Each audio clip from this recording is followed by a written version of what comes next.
Do you ever want to dive deeper into the Bible, but you just don't know where to begin or struggle to feel like you even have the time?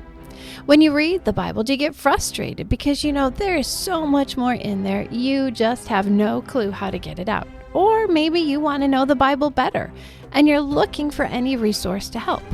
Well, then this is the podcast for you. Welcome to the Context and Color of the Bible podcast. We are two sisters. I'm Veronica. And I'm Erica. And we love to study the Bible. And secondly, we love to help others understand it better. When it comes to our own study of Scripture, we have found that in bringing back the context of Scripture, it adds to our understanding. It actually adds color to the black and white pages of the text. Veronica. Erica. I'm moving my mic. I hope I'm not making a noise. Do you know when this airs, you will be speaking at a retreat this weekend?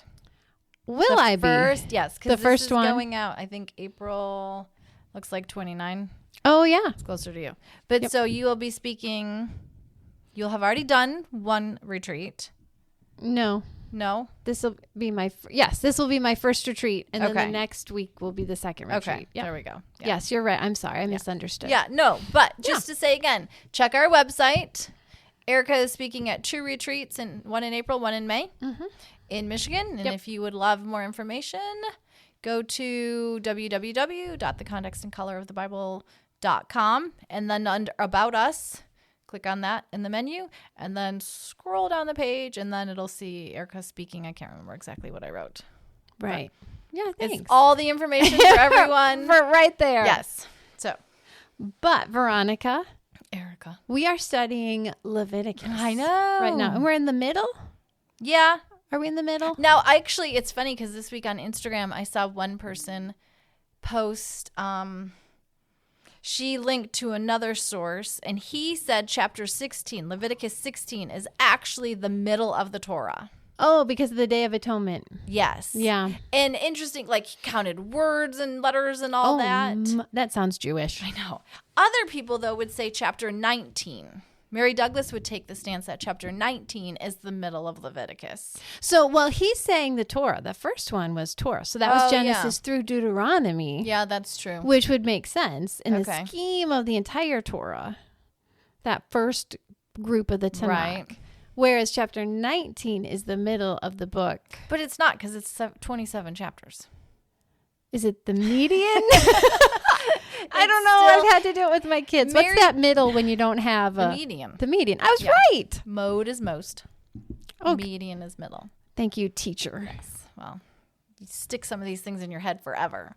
But it's interesting because Mary Douglas has that whole layout we showed you. Right. Using the shape of the tabernacle and the different parts of the tabernacle, the courtyard, the holy place, and the Holy of Holies, to lay out a structure for Leviticus. And I really do agree with this, because her whole point is if you can have a structure and kind of walk yourself around that room or that area, it helps you remember, which is actually a memory trick. I was just thinking that's what you do when you're memorizing scripture. Right. You walk yourself around a room. Right. And I learned this from some memory master. I can't remember his name. I'll have to look it up. Your husband gave me the book. Oh, I don't remember. But basically, you take a room and you work clockwise around the room however you want. Right. And so like in a bedroom, it'd be like the door, the dresser, the window, the bed. And you're attaching a word or a phrase to each thing. Yeah. And so she says by attaching all these chapters in Leviticus to the area around the courtyard and the tabernacle, it helps you remember it. Because you can see it. And as you walk the tabernacle, you remember the different chapters. Or you're supposed to. Right. And it really has helped me do that. So if you're not sure what we're talking about, go back to our website. Well, actually, you need to go to the website to look under Leviticus. Look under our podcast. Scroll down till you see the white card that says Leviticus. Click the white card that says Leviticus, and it'll take you to all our episodes on Leviticus. Right. But it'll also have the handout. Right. Showing you this layout. Because basically, if you remember, if you're standing at the entrance to the courtyard, chapters 1 through 7 are on the right side. Then you have 8, 9, 10 right there at the entrance into the tabernacle. Right. And then 11 through 17 on the left side. Right. And so, because kind of, it's interesting, and I didn't say this last week, so I want to bring it out this week. As you look at chapter 16, the Day of Atonement, you have God telling Moses to teach Aaron how to proceed. And you're going to see things like bring that young bull, that ram. Those link back now to your sin offering, your burnt offerings, about getting dressed and bathing, about bringing in goat offerings for the community, a ram for the community. So in a way, if you picture where Aaron is in the courtyard and the tabernacle, he's constantly crisscrossing and walking back and forth as he's doing this, which in a way then your chapters kind of mirror that. You have a lot of crisscrossing and back and forth. Right. So then chapter 17 is kind of that latch. We're that closing the ring, and it's going to start you back at chapter 1. Right. And so what you're going to see is, again, repetition. All the animals that are to be slaughtered must be brought to the tabernacle to be consecrated, which is kind of where we started. When you're drawing near to God, you're bringing that animal to sacrifice to draw near to God. So you're going to see a lot of repetition then in chapter 17. From what's come previously. From what we've just been talking about. Just like you see Aaron kind of walking around all the place, back and forth, you're going to see and feel that then. Verbally, it's showing us those connections. Okay. And then you're going to see, like, 17's all about the blood. Okay. Well, way back in the beginning of Genesis, we're taught that all life, therefore all the blood, belongs to God. Right. And so, again, because it's God, he gets to assign purpose and meaning and value to it. Well, that makes sense. And therefore, he has, when he says sacrifice, he has a specific purpose dealing with atonement and how that blood's going to play into it, which we've already talked about. Right. In those podcasts on sacrifices or offerings. Right. But as you read 17, you're going to see those Hebrew words, korban, korab, zabak, offering, offers, sacrifice. Because this is all about drawing near. So you're having repetition. You see at the entrance, you're going to see blood again. You're going to see atonement mentioned. You're going to see olam, that word that means lasting forever. In verse 17, you're going to talk about how the animal dies. You're going to talk about purity. You're going to talk about washing. You mean chapter 17? Yes, in chapter 17. Yeah, sorry. In chapter 17, you've got all these words and actions being repeated, kind of like summing it up. Oh, yeah. What you've been talking about. Yeah. But that's where Mary Douglas sees it as that latch. Closing that circle. Right. Yeah. Okay, that makes sense. Yes. So it's like shooting out connections to each chapter that's come before it in case you missed this. Okay. I like the way she looks at it.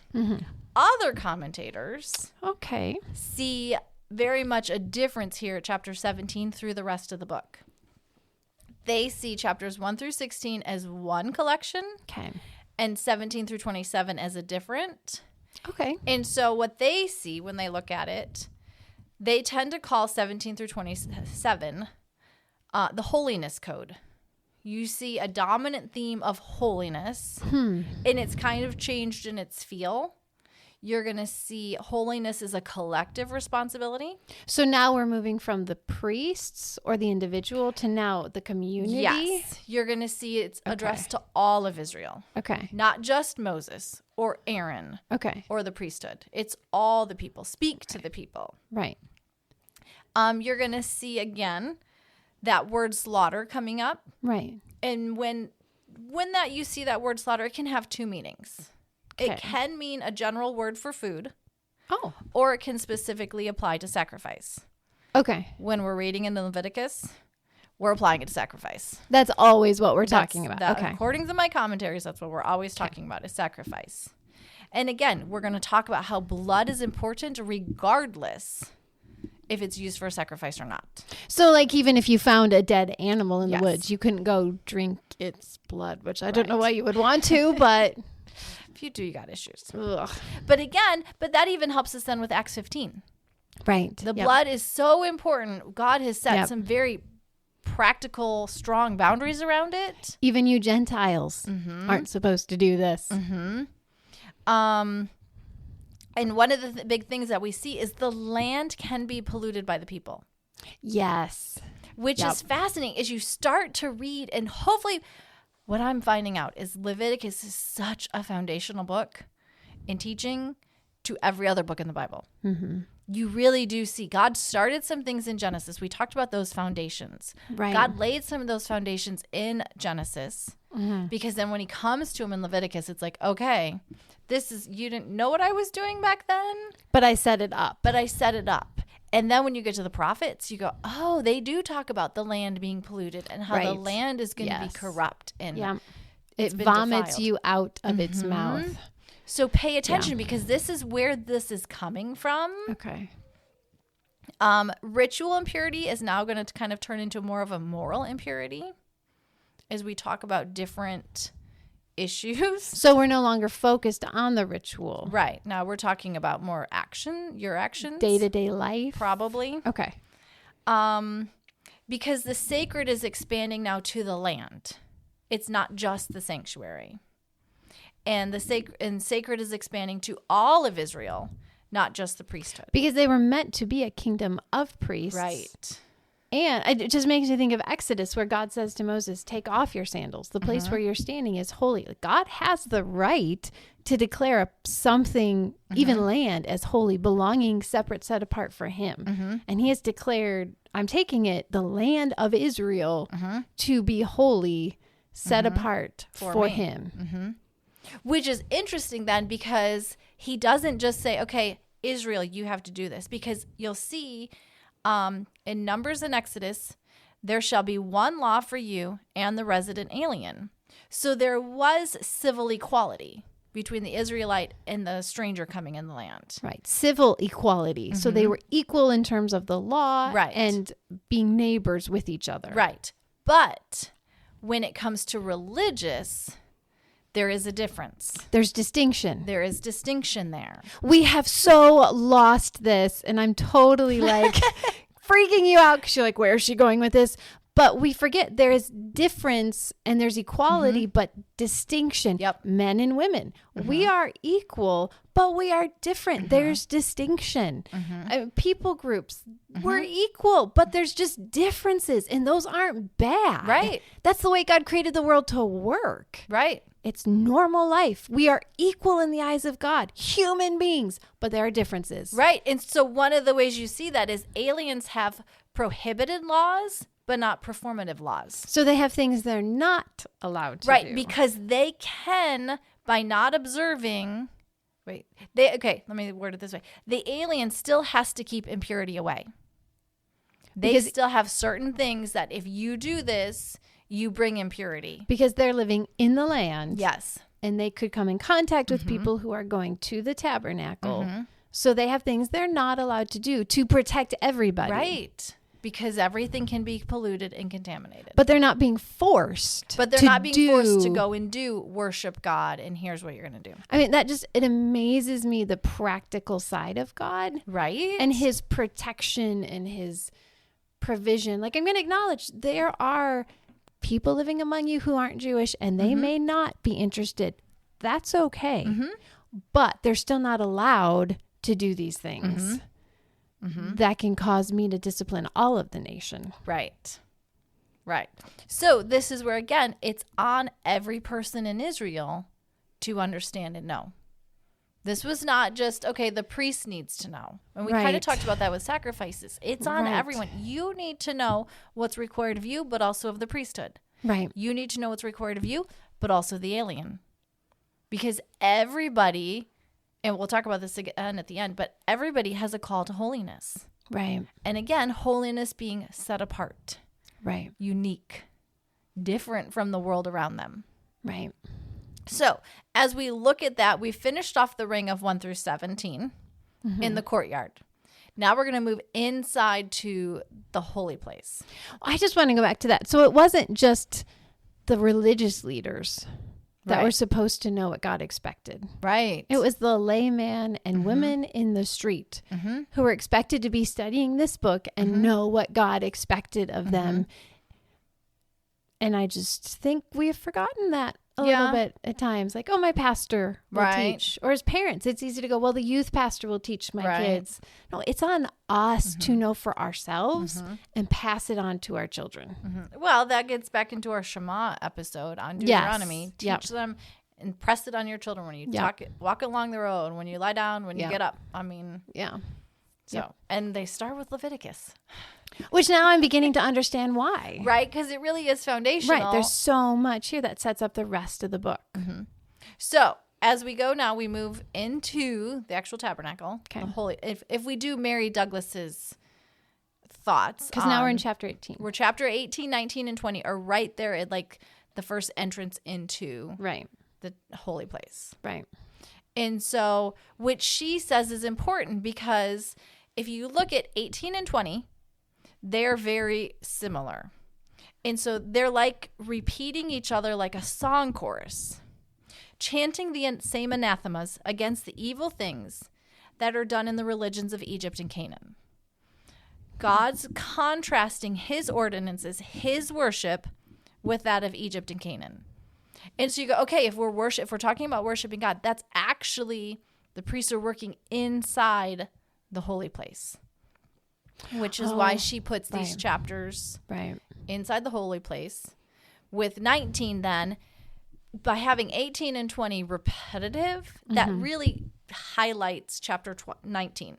Right, it would stand out. It stands out then. 18 and 20 focus on idolatry, sexual offenses, and chapter 19 is about keeping the righteous dealings. So you have laws of righteousness and honest dealings in the center, and then sexual sins as the periphery. Which cracks me up because as we were going through this earlier, my thought was God should have been able to say, just have sex with your spouse. Yes, but that can get questionable. And then you question me on that. Like, well, is my spouse my sister who, as an Egyptian pharaoh, I married? Or is it? And so I get it. I mean, it just shows you how we can look for any loophole to find our way through. But it's like essentially have sex. If you're a woman, have sex with your husband. If you're a man, have sex with your wife. Right. And that's it. Right. But even that in the Egyptian pharaohs, they married siblings. Yes. To keep it in the family. So even by saying that, right, God's going to very clearly, specifically don't marry your sister. Line things out. Right. Which I get. I totally get. Well, think about when you're dealing with your children. Yes. If I don't. Yes. If I want to make sure there's no wiggle room. Yes. I very clear, clean your bedroom. I no longer just tell my boys, clean your bedroom. Right. That means you deal with the dirty clothes and the clean clothes that are still sitting on the bed and the garbage. Yes. That means make your bed and vacuum. Yes. I no longer can just give a big sweeping broad statement. Because that is very true. They interpret it differently. Yes. To their advantage than I want. So as long as I marry this person, then it's okay. Then it's okay. So God is clearly, 18 and 20 are focusing on all of that idolatry and sexual offenses because all of this, what he's going to talk about, comes out of idolatry and worshiping false gods. And so he's keeping how you worship God so different, so set apart from those false religions. Well, he is so different from those gods. Right. I mean, I just constantly think of Zeus, who could come down and seduce anyone. I mean, if she moved, he was there. And if that's what you're used to seeing, that's what you've grown up with, that's what you've got going on around. Right. It's like, I'm not really sure. So God goes, I'm going to make sure you know. Right. Don't I am not. Look at them. Right. I am so other than. Right. Everything about me looks different. Right. Which, as we get into, I'm not going to sit here and go through verse by verse. Right. Right. Again, like I said before, because you can read it. It's very self-explanatory. But there are a few things that it's like, wonder why that's in there. So 18, 19, and 20, I'm just going to hit on some of those. Okay. But I am welcoming your ideas. If you go, hey, I have a question on this verse and you didn't address it, sign up for our newsletter. And then you can email me. Right. Because truthfully, I do go, you know what? There are some of these where it's like, oh, I didn't think that is a good question. Right. And I want to help people understand Leviticus. So if I don't cover a specific verse. Right. Or hop on social media. Right. We're on Facebook. We're on Instagram. And shoot me a message. And I will go see what the commentaries say. She will do her best to find an answer. But as you read through we're going to skip to chapter 18 now. Chapter 18 is actually very similar to chapter 20, but chapter 20 adds in penalties. What you do to the person. Mm-hmm. And then even you can go look at Deuteronomy 27, and you'll see some similarities there. Oh, okay. But we're not going to turn there right now. As I turn there. Yeah. Chapter 18 is ordered by family relationships, but chapter 20 is ordered by the severity of the punishment. Oh. I know, which is fascinating. It starts with the most extreme ones. But again, this is given to the conduct for all the people. All of Israel was to be set apart from the surrounding nations. Right. Part of those nations was their worship, and their worship always involved sex. Yes. Because when you defile that land, that impurity is contagious. And so you defile the land by what you do. Let me put it this way: when you are when you're doing a defiling act, you're not contagious. The land is contagious from your impurity. The land picks it up. That's the word I was looking for. Right. The land is contaminated by your actions. Right. So even the stranger among you is required not to do these sexual acts. Even the stranger is required to not do these sexual acts. We'll just leave it there. Mm-hmm. Now, Jacob Milgrom says some of this actually protects the women, these laws, from being used and passed around. Yes. Yep. And so you do see that, and I don't think we mentioned that enough. God actually puts laws in place that protect and value the women and add value to them. Yep. Again, okay, a couple things. Approach can be a euphemism for sex. Uncover their nakedness can mean copopulate. So you have What's the difference between copopulate and sex? I'm not sure. Okay, never mind. That's just what Jacob Milgrom said. Okay. Chapter 18, verse 6. These laws improve the status of women. The women are under the authority and complete control of the addressee. Do you want to read verse 6? Well, yeah, I guess I'm just looking at that now. Yeah. No one is to approach any close relative to have sexual relations. I am the Lord. In other words, don't touch your family member. Right. Hands off. Right. Because if you look at the woman, she is under control of the head of the household. Right. And so God's going, no, you don't get to just use her off, pass her around, use her and abuse her. Yep. And we do see throughout Scripture that human sin pollutes the land. Pay attention. Again, I'm going to say again, pay attention in the prophets. You will see that. Mm-hmm. Because truthfully, ritual impurity, that we've talked about, childbirth, touching the corpse, all of that, always allows for purification and atonement. Because that's not always sin. Right. The ritual impurity. Right. But these, Jacob Milgrom says, these sexual abominations of chapter 18 and 20 are not expiable through ritual. There is no remedy that exists for moral impurity. Because Jacob Milgrom says either you have impurity and you cleanse it, you purify it through a ritual, or if it seems to be a moral impurity, it's purified through exile. You get rid of the impurity. Mm-hmm. So you have some of this very severe penalties, especially in chapter 20 that you're going to see, because you have to get rid of that impurity. Impurity defiles everything, and it has to be dealt with. So the land, if you don't, the land will eventually vomit you out. Yes. Or God will remove his presence from the tabernacle. Yes. If the impurity piles up too much. Mm-hmm. Mm-hmm.